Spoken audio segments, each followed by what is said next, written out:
ഒരിടവേളയ്ക്കു ശേഷം കോൺഗ്രസ് ഗ്രൂപ്പ് പോരിന്റെ പേരിൽ തൃശൂരിൽ ഏറ്റുമുട്ടൽ സജീവമാകുന്നു. ഗ്രൂപ്പ് വഴക്കിനെ തുടർന്ന് കോൺഗ്രസ് പ്രവർത്തകൻ എ.സി. ഹനീഫ കൊല്ലപ്പെട്ട ചാവക്കാടാണ് വിഭാഗങ്ങൾ വീണ്ടും കൊമ്പുകോർത്തത്. ഹനീഫ വധക്കേസുമായി ബന്ധപ്പെട്ട് പുറത്താക്കപ്പെട്ട കോൺഗ്രസ് മുൻ ഗുരുവായൂർ ബ്ലോക്ക് പ്രസിഡന്റ് ഗോപപ്രതാപന്റെ നേതൃത്വത്തിൽ ഐ ഗ്രൂപ്പ് പ്രവർത്തകർ ആക്രമണം അഴിച്ചുവിടുന്നതായി എ ഗ്രൂപ്പ് ആരോപിച്ചു. ഹനീഫ കൊല്ലപ്പെട്ട 2 വർഷമാകുമ്പോഴാണ് ചാവക്കാട് പ്രദേശത്തെ കോൺഗ്രസിൽ വീണ്ടും ഗ്രൂപ്പ് പോര് ശക്തമാവുന്നത്.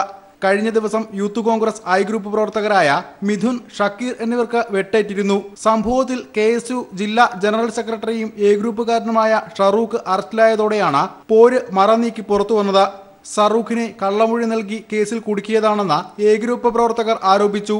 ഹനീഫ വധക്കേസിൽ ആരോപണ വിധേയനായി പുറത്താക്കപ്പെട്ട ഗോപപ്രതാപന്റെ നേതൃത്വത്തിലുള്ള സംഘമാണ് ഇതിന് പിന്നിലെന്നും ആരോപണമുയർന്നു. ഗോപപ്രതാപന്റെ നേതൃത്വത്തിലുള്ള വിഭാഗം ഞങ്ങൾ ഗോപപ്രതാപന്റെ പേര് ഇപ്പോഴത്തെ പറയുന്നത് ഗോപപ്രതാപൻ കോൺഗ്രസിന്റെ ഔദ്യോഗിക ഭാരവാഹി അല്ലാത്തതുകൊണ്ടാണ്. പേര് പറയാൻ ഞങ്ങൾ ആഗ്രഹിക്കാത്ത ആളുകളുണ്ട്. അത് നിങ്ങൾ കണ്ടെത്തിക്കോളാം. പറഞ്ഞ ഇപ്പോൾ ഞങ്ങൾ പാർട്ടിയുടെ ഭാഗമായി നിന്ന് പാർട്ടി നിൽക്കുന്ന ആളുകളുണ്ട്. എന്നാൽ കഴിഞ്ഞ ദിവസം നടന്ന സംഘർഷത്തെക്കുറിച്ച് പത്രവാർത്തകളിലൂടെയാണ് അറിഞ്ഞതെന്നും ഹനീഫയുടെ കുടുംബത്തോട് വൈരാഗ്യമില്ലെന്നും ഗോപപ്രതാപൻ പ്രതികരിച്ചു. അത് ചില തൽപര കക്ഷികൾ കെട്ടിച്ചമച്ചുണ്ടാക്കുന്ന ചില ആരോപണങ്ങളാണ്. ആ കുടുംബത്തോട് ഒരു വൈരാഗ്യം എനിക്ക് ഇതുവരെ ഉണ്ടായിട്ടില്ല, ഇന്നലകളിലുമില്ല, ഇനി നാളുകളിലുമില്ല.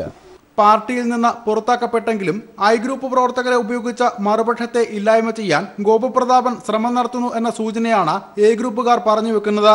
വീണ്ടും ഗ്രൂപ്പ് പോര് ശക്തമായതോടെ ജില്ലാ കോൺഗ്രസ് നേതൃത്വം സമാധാന ശ്രമങ്ങൾ ആരംഭിച്ചിട്ടുണ്ട്. News bureau, Thrissur.